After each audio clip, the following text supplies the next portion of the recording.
बिस्मिल्लाहिर्रहमानिर्रहीम। अल्लाहुम्मा सल्ली अला मुहम्मद व आले मुहम्मद। मोहतरम नाज़रीन, कुरान करीम के आखिरी पारा की सूरह बरूज में मज़कूर अस्हाबुल अखदूद कौन थे?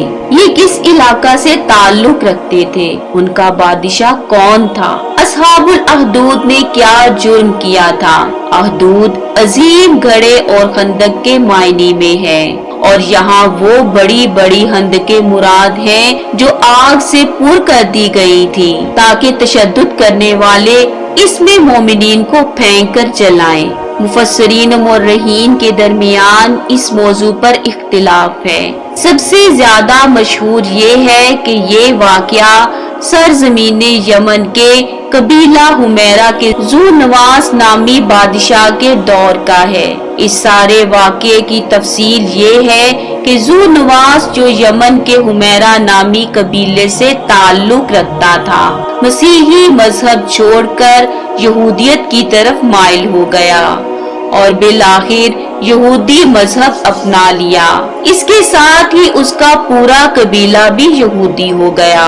इसने अपना नाम ज़ूनवास तर्क करके नया नाम यूसुफ रख लिया। एक अरसा तक यही सूरत हाल रही। फिर एक वक्त ऐसा भी आया कि किसी ने उसे खबर दी कि सरजमीन नजरान, जो कि यमन का शिमाली हिस्सा है, में लोगों का एक बहुत बड़ा गिरोह अभी तक नसरानी मजहब पर कायम है। ज़ूनवास के हम मसलिक लोगों ने उसे इस बात पर उभारा कि अहले नजरान को दीने यहूद कबूल करने पर मजबूर करे। अगर वो इसको कबूल करने से इनकार कर दे तो उनको कत्ल करवा दे। ज़ूनवास इस बात को सुनकर नजरान की तरफ रवाना हो गया। वहां पहुंचकर उसने वहां के रहने वालों को इकट्ठा किया और दीने यहूद उनके सामने पेश किया और उनसे इसरार किया कि वो इस दीन को कबूल करें, लेकिन उन्होंने इनकार कर दिया।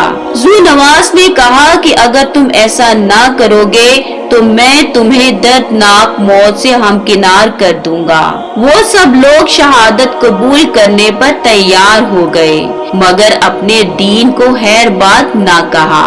ज़ूनवास के हुक्म पर उसके हामियों ने बहुत बड़ी खंदक खोद दी, उसमें लकड़ियां डाली और आग लगा दी। ज़ूनवास और उसके साथियों ने एक गिरोह को पकड़कर इस आग में जिंदा जलाया और एक गिरोह को तलवार के घाट उतारा। इस तरह आग में जलने वालों और मकतूलीन की तादाद 20,000 तक पहुंच गई।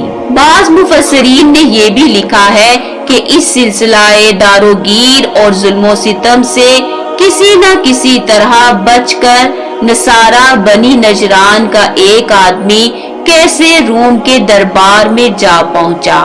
उसने बादशाह के सामने सारे हालात रखते हुए ज़ूनवास की शिकायत की और उससे मदद तलब की। कैसरे रूम ने कहा कि तुम्हारी सरजमीन मुझसे दूर है। मैं बादशाह हबशा को खत लिखता हूँ जो ईसाई और तुम्हारा हमसाया है। मैं उससे कहता हूँ कि वो तुम्हारी मदद करे।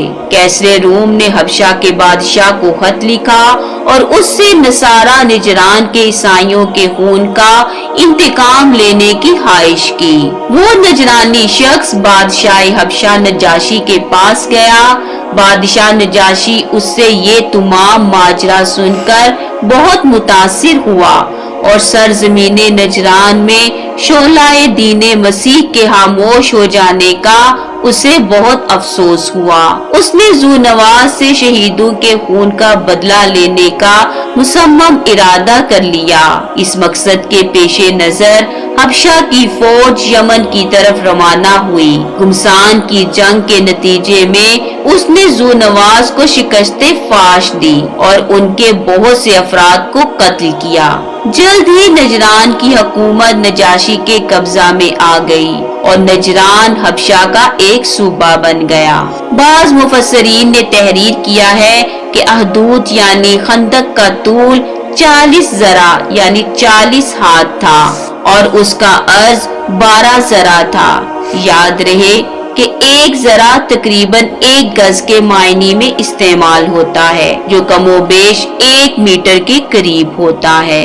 بعض مورخین نے لکھا ہے کہ یہ 7 گڑھے تھے، جن میں سے ہر ایک کی وسعت اتنی ہی تھی جتنی اوپر بیان کی گئی ہے۔ مندرجہ بالا واقعہ تاریخ و تفسیر کی بہت سی کتابوں میں درج ہے۔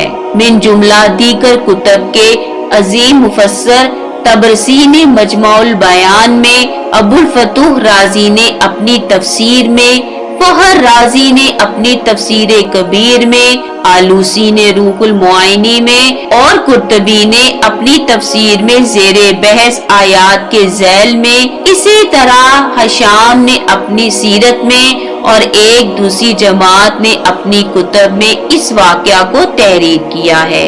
جو کچھ ہم نے تحریر کیا اس سے واضح ہوتا ہے کہ تشدد کرنے والے بے رحم افراد آخر کار عذاب خدا میں گرفتار ہوئے اور ان سے اس ہونے ناحق کا انتقام دنیا ہی میں لیا گیا، اور عذاب جہنم بھی ان کے انتظار میں ہے۔ انسانوں کے جلانے والی یہ بھٹیاں جو یہودیوں کے ہاتھ سے مارز وجود میں آئیں، احتمال اس امر کا ہے کہ پوری انسانی تاریخ میں یہ پہلی آدم سوز بھٹیاں تھیں، لیکن تعجب کی بات یہ ہے کہ اسی قسم کی قساوت اور بے رحمی کا خود یہودی بھی شکار ہوئے۔ جیسا کہ ہم جانتے ہیں کہ ان میں سے بہت سے لوگ ہٹلر کے حکم سے آدم سوز بھٹیوں میں جلائے گئے اور اس جہان میں بھی عذاب حریق کا شکار ہوئے۔ علاوہ ازیں ذو نواس یہودی جو اس منحوس اقدام کا بانی تھا، وہ بھی اپنی بد اعمالی کے انجام سے نہ بچ سکا۔ جو کچھ اصحاب اخدود کے بارے میں درج کیا گیا ہے یہ مشہور نظریات کے مطابق ہے، لیکن اس ضمن میں کچھ اور روایات بھی موجود ہیں جو یہ بتاتی ہیں کہ اصحاب اخدود صرف یمن میں ذو نواسی کے زمانے میں نہیں تھے۔ بعض مفسرین نے تو ان کے بارے میں 10 قول نقل کیے ہیں۔ ایک روایت امیر المومنین علی علیہ السلام سے منقول ہے۔ آپ نے فرمایا وہ اہل کتاب مجوسی تھے جو اپنی کتاب پر عمل کرتے تھے۔ ان کے بادشاہوں میں سے ایک نے اپنی بہن سے مباشرت کی اور خواہش ظاہر کی کہ بہن سے شادی کو جائز قرار دے، لیکن لوگوں نے قبول نہیں کیا۔ بادشاہ نے ایسے بہت سے مومنین کو جنہوں نے یہ بات قبول نہیں کی تھی جلتی ہوئی آگ کی خندق میں ڈلوا دیا۔ اللہ کریم ہمیں اپنی اطاعت کرنے اور اپنے رسول حضرت محمد صلی اللہ علیہ وآلہ وسلم کی پیروی کرنے کی توفیق عطا کرے۔ اللہم صلی علی محمد وآل محمد۔